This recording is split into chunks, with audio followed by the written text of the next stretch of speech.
Hey everybody, happy Thursday. Appreciate you being with us here on Northern Life. So before the show, I sat down and I gave Hunter here a compliment on his nice blue shirt. I was like, Hunter, that is a fantastic color on you. And you added on a fantastic story to said story. Yes, my girlfriend Kayla loves the shirt as well, but she calls it my McDonald's manager shirt. It looks like I'm working at McDonald's as a manager, which no slight on that at all, but it does look like a McDonald's manager shirt. You could walk into any McDonald's and just start running the place, I think.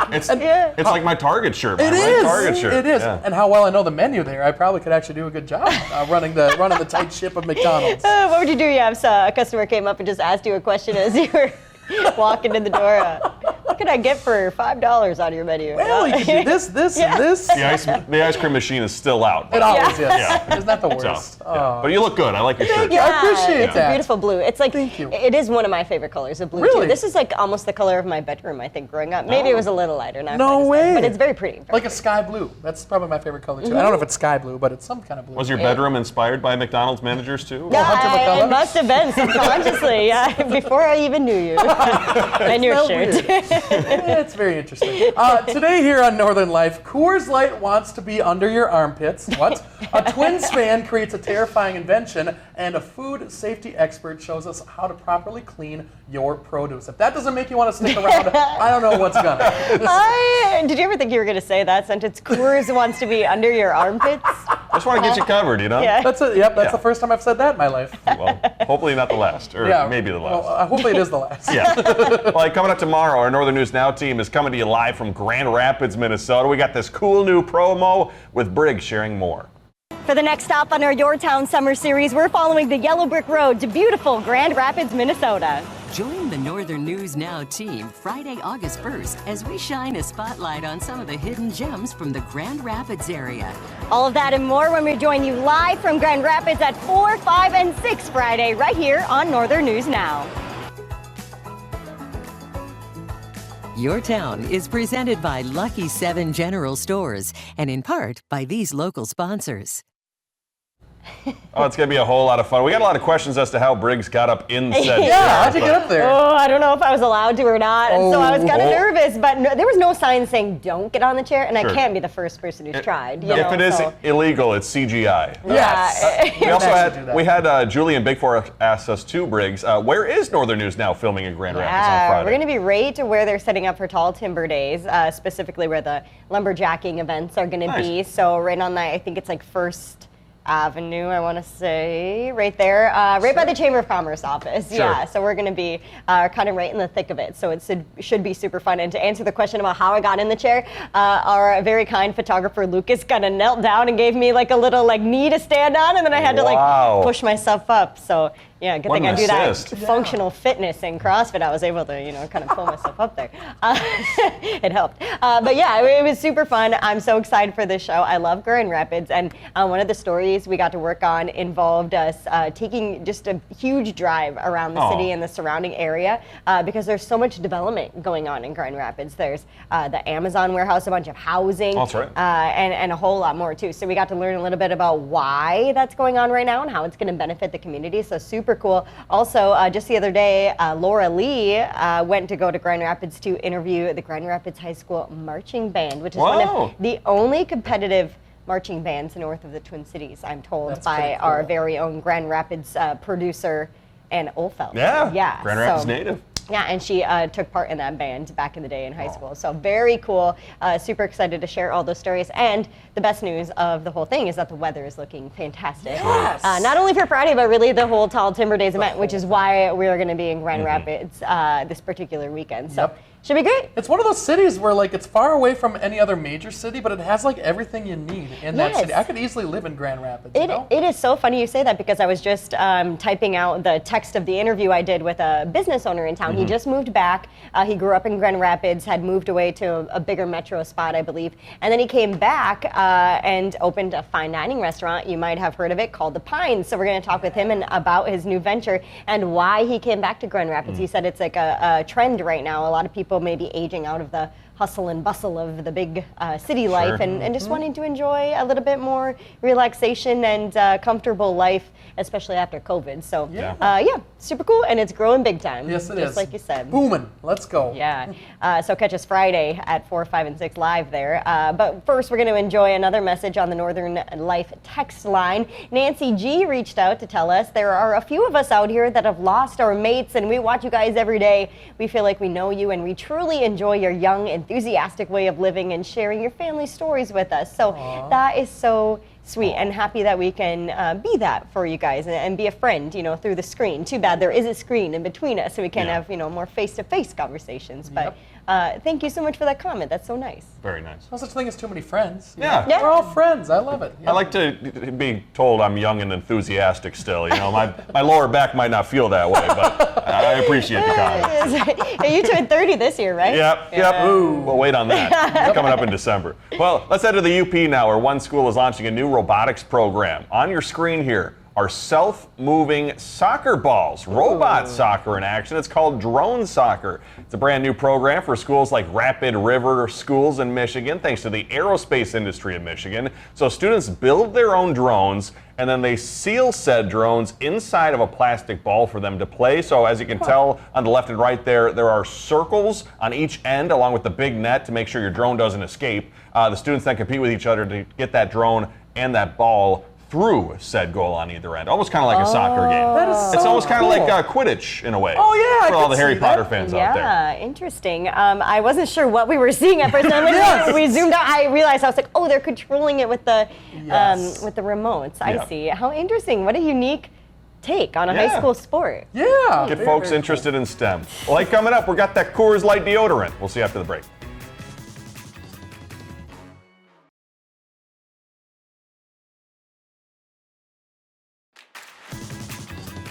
Welcome back, everybody. I need to warn you out there before this next video. If you're not a big fan of hot dogs and beer, or a combination of the two, please turn away from your screen for a little bit. So I came across this online on a Minnesota radio station's website, and they had shared this video that was actually taken in June of a Minnesota Twins fan drawing attention on social media for using a hot dog as a straw with which to drink her beer at the game. What? The horrifying act of was committed at a Twins game in June, posted on Facebook by Janelle and Kate. Shockingly, this actually... It's horrifying. No way. And guess what? Shockingly, this isn't the first time this has been captured on video at a game. A Yankees fan was filmed doing the same thing in 2022. You can tell, I believe that was her husband, probably wondering what in the world. The divorce papers are in the mail already. You're gonna need to look at these. Yeah. Oh. Did you guys give that a try? I mean, No. I don't understand why she dips it in the mustard and ketchup too first before she yeah, puts it in true. there. Just a little extra tang in the beer. I don't know. Yes. Oh, it's almost like a Bloody Mary with the ketchup in there. Yes, yes. Oh. So you got the snit, the Bloody Mary, and the hot dog all in one. Yeah, I don't think that I could use a hot dog as a straw. That's not.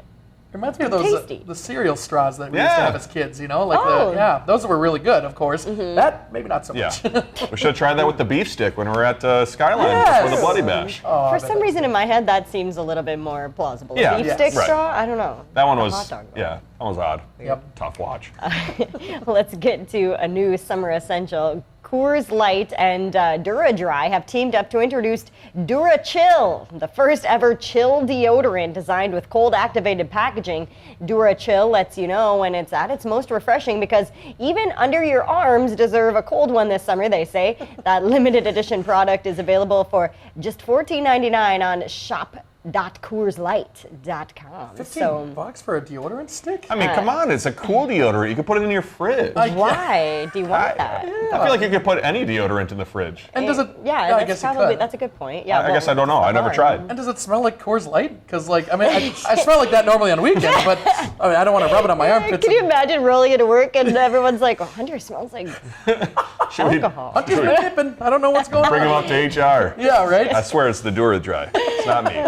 Well, let's head to the kitchen now. Washing fruits and vegetables is a healthy habit, and many of us learned it from our parents, but there is some science to keep in mind. That's true. How should we clean produce? Jeff Wagner learned the ropes from a food safety expert. From farmland to store shelf and soon your kitchen, produce is a healthy choice that sometimes needs a healthy rinse. If it's blueberries, I put them in a little strainer and run water over them. Maybe for things like potatoes, I'll wash them and wash the skin with a brush. What are you hoping to clean off? Any pesticides. That's my main concern. Some items aren't being thoroughly washed by farmers before they go to sale. Amy Johnston is a food safety expert with the University of Minnesota Extension. Why should we clean our produce? So we want to wash to remove any dirt and help remove any kind of residual pesticides and remove some bacteria. Many pesticides farmers use are water soluble, meaning a simple rinse can remove them from fruits and veggies. How should we clean our produce? Yeah, it depends on the type of produce. For food with thin skin like peppers, cool running water and some rubbing with your hands is all you need. For firm foods with thick skin like carrots, Johnston says to add a scrub brush. I'm gonna scrub it not over the other carrot. Since it helps get into the nooks and crannies. It does actually look cleaner. Right, doesn't it? Use right? the brush. Salad spinners like this one are great for leafy greens, berries, and herbs. Can you use soap? Don't use dish soap. Dish soaps and chemicals shouldn't be consumed, nor do they make a difference in how clean produce can get. There are, however, several products marketed for cleaning fruits and veggies, sprays, powders, or even specialized vinegar, meant to clean off pesticides or bacteria. There's not much research that shows that household solutions like this are more effective. Not going to do any harm. So if it gives you that extra layer of comfort to use it, by all means, just make sure that it's safe for food. What common mistakes do people make when they're cleaning produce? Yep. First one is not starting with a clean and sanitized kitchen sink. Your sink, workspace, and of course your hands must be clean before handling produce. Using a kitchen towel for drying is another mistake. Instead, use a paper towel, salad spinner, or just air dry. Lastly, hot water is good for your hands, but not for produce, since it can cause thin-skinned foods to absorb what's on the surface. Always rinse cold. It's what my mom did, so that's what I do. With photojournalist Jose Pascual, Jeff Wagner, WCCO News. It's a lot of extra work. Yeah. That's a source of contention between me and Kayla because I will just eat an avocado without washing it, and she is totally grossed out by that, as she should be. Why would you I don't need to think wash you an need to wash an avocado? avocado. Oh, I mean anything though, like apples or whatever, but avocado is the most recent thing. But because you have to wash everything, don't you? Well, the things, avocado's on the inside. Oh. You don't eat the rind or You don't- whatever. I guess, but Yeah. doesn't the water get inside the avocado somehow? Oh, or- maybe, Oh, yeah. you wash the inside? I don't know. We got to go to Hunter's Northern Legacy, but we'll talk about this in our final block.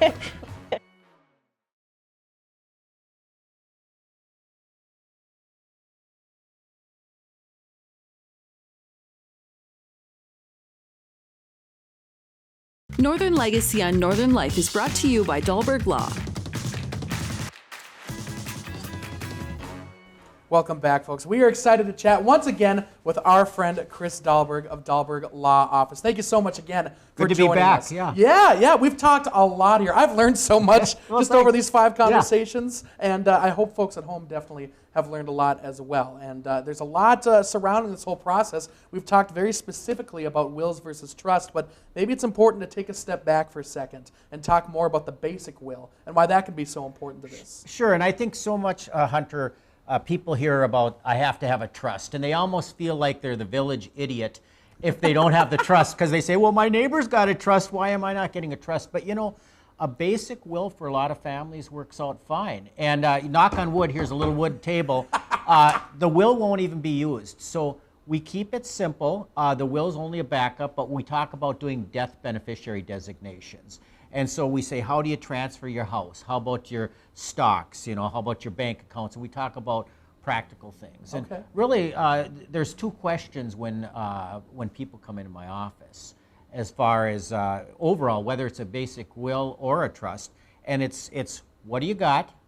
And where does it go? Because you're not taking it with you. Some people think that they can take it all the way up there to heaven, Yep. but you can't. And Not so gonna then, happen. but with a basic will, you know, the goal is no probate. Whether I do a trust or a will, because that's a very expensive proposition to have to do that. And that's when you haven't planned, and then you have to go up to the court and say, here's how things go. Okay. Yeah. And can you touch a little bit more about why a basic will might not be ideal for a situation, but why it still could be important? Well, it might not be ideal. It's important because if you don't have a will and you die what's called intestate without a will, the government will decide how it is by the law. So let's say, for example, you didn't have any kids and you die intestate. It doesn't go necessarily to your siblings. First, it goes up to your parents. Well, you might have a parent that's in a nursing home, and do you want their estate to go to them? The other thing is, if your parents predeceased, maybe it goes back up to them. They've passed away. It goes back to your siblings.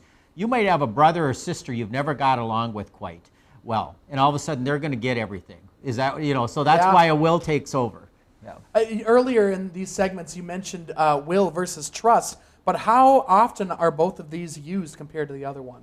Oh, that's a good question. I'd say probably a will could be used maybe 75% of the time. And so for a lot of people, it works out fine. So example, if you're a married couple, you've been married 40 years, no blended family with kids, and you got 3 kids, they got their heads on straight, and you got basic assets, meaning you don't have a cabin or something, you just have a house and you know it's going to be sold and the stocks are going to go to the kids on death, you can just do a basic will. Okay, so are basic wills more for those with less money and trusts more for those with a ton of money, or is that kind of a misconception? Actually, it is a misconception. Okay. And it's great. And you can have $3 million, and it might work okay. If basic will, you can get by on it. And I'll always give recommendations to them which way they go.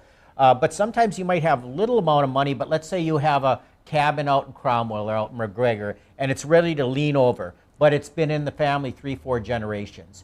You might want to do a trust there because you say, we don't want to lose that. So there's a lot of things. It's really about how sentimental, emotional, important it is to my clients. Well, we sure appreciate you joining us here talking more about this and maybe taking a step back and learning a little bit more about the basic will. Well, it's good to have the opportunity. I appreciate it. Yeah, of course. Thank you so much here, Chris. And if you folks at home want to get in contact with Dahlberg Law Office, you can find them online at dahlberglaw.com or call them at 218-722-5809.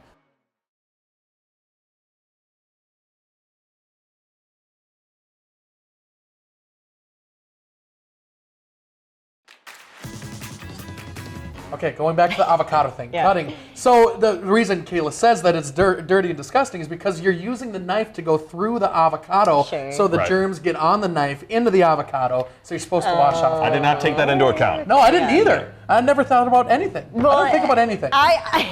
This comes from someone who never washes their water bottle because in my eyes, the water going into my water bottle washes it enough, which is also disgusting. So Kayla's a cleanly lady. Yes, she is. I'll have Kayla on the show to teach us some tips. She puts up with me, that's for sure.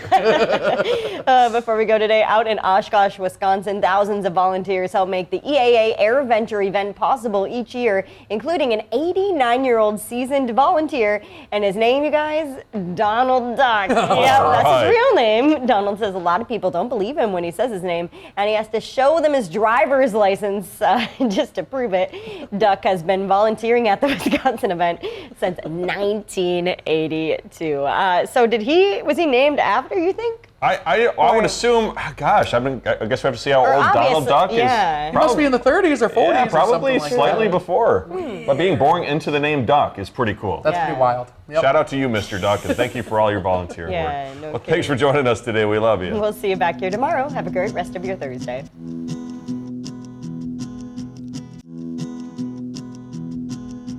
Find some time to throw a line or just head outside to unwind. That's the life in the great North Woods. Hike or bike, whatever you like. Get out in the day, enjoy the night.